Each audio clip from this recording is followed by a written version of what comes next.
गोर्खा जहाँ इतिहास मात्रै छैन, सम्भावनाको पहाड पनि छ। तर जब जब यो भूगोल सङ्कटमा पर्यो तब एउटा मान्छे सधैँ ढाल बनेर उभिरह्यो। उनी जसले पदलाई होइन सेवालाई आफ्नो पहिचान बनाए। पर्यटन व्यवसायीको रूपमा विश्वमा गोर्खा र नेपालकै पहिचान फैलाउने एउटा अनुहार, आफ्नै नेतृत्वमा रहेको सम्भव नेपाल मार्फत शिक्षा, स्वास्थ्य र स्वरोजगारका क्षेत्रमा परिवर्तनको बिउ रोप्ने एउटा अभियन्ता। पदमा नहुँदा पनि जसले जनताको सेवा नै पहिलो धर्म ठान्यो, उनी हुन् आरूपोखरीका प्रेम खत्री। आरूघाटको भीमोदय माविमा पढ्दा नेपाल विद्यार्थी सङ्घबाट राजनीतिक करियर सुरु गरेका प्रेम खत्री अहिले नेपाली काङ्ग्रेसको महासमिति सदस्य छन्। पार्टीभित्र पनि सधैँ युवा र परिवर्तनको वकालत गर्ने उनलाई अहिले पार्टीले गोर्खा क्षेत्र नम्बर 1 मा प्रतिनिधि सभा सदस्यको उम्मेद्वार बनाएर सिङ्गो गोर्खालीको भविष्य कोर्ने जिम्मेवारी सुम्पिएको छ। 2072 को विनाशकारी गोर्खा भूकम्प सम्झनुहोस् त।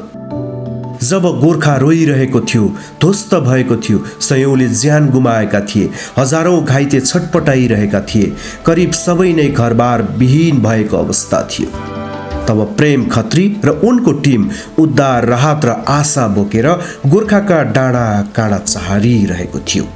याद गर्नुहोस् त, हामी सबैले भोगेको अर्को सङ्कट, कोभिड र लकडाउनको समय, जब सारा विश्व घरभित्र लुकेको थियो, तर गोर्खाको एउटा छोरो जो आफ्नो ज्यान हत्केलामा राखेर गाउँ गाउँमा एम्बुलेन्स, औषधि र अक्सिजन लिएर पुग्यो।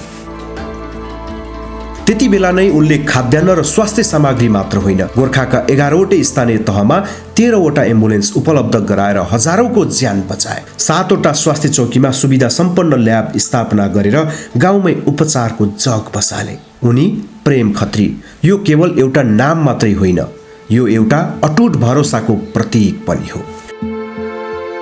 22 वर्षकै उमेरबाट व्यवसायसँगै सामाजिक काम थालेका उनको सेवाको हात कहिल्यै रोकिएनन्।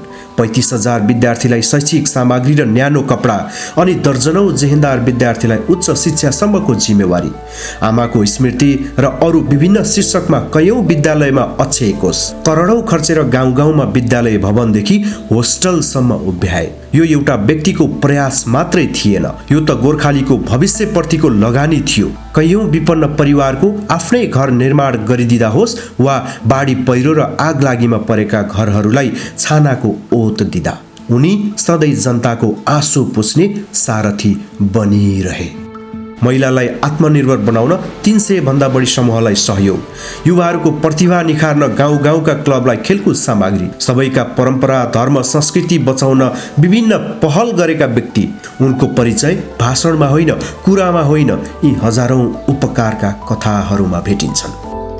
व्यवस्थापन संकायमा स्नातकोत्तर गरेका प्रेम खत्री स्पष्ट वक्ता, कुशल व्यवस्थापक, प्रखर वक्ता र समाजसेवीका रूपमा समुदायमाझ परिचित छन्। पर्यटन, ऊर्जा र कृषि क्षेत्रमा लगानी गरेर सयौं युवालाई प्रत्यक्ष रोजगारीमा जोडेका उनले 30 भन्दा बढी देश घुमेर त्यहाँको विकास र समृद्धिलाई नजिकबाट बुझेका छन्। कुरा होइन काम, भाषण होइन कर्म गर्नुपर्छ भन्नेमा विश्वास राख्ने प्रेम आज सारा गोर्खालीले सप्रेम गर्ने पात्रका रूपमा साबित भएका छन्। 15 वर्ष अघिदेखि तपाईँ हाम्रो सेवा गरिरहेको 41 वर्षीय प्रेमलाई अब तपाईँ हामी सबैले यो समाज निर्माणका लागि थप जिम्मेवारी दिएर पठाउने समय आएको छ। जसलाई यो माटोले चिनेको छ, तपाईँ हाम्रो पीर मर्का बुझ्न सक्छ, सङ्कटमा साथ दिएको छ, पढे लेखेको छ, जसले संसारको विकास देखेको छ, घुमेको छ, संसद र सरकारमा गएर काम गर्ने क्षमता राख्छ। आउनुहोस्, गोर्खाको यो भरोसालाई अब नेतृत्व सुम्पौँ।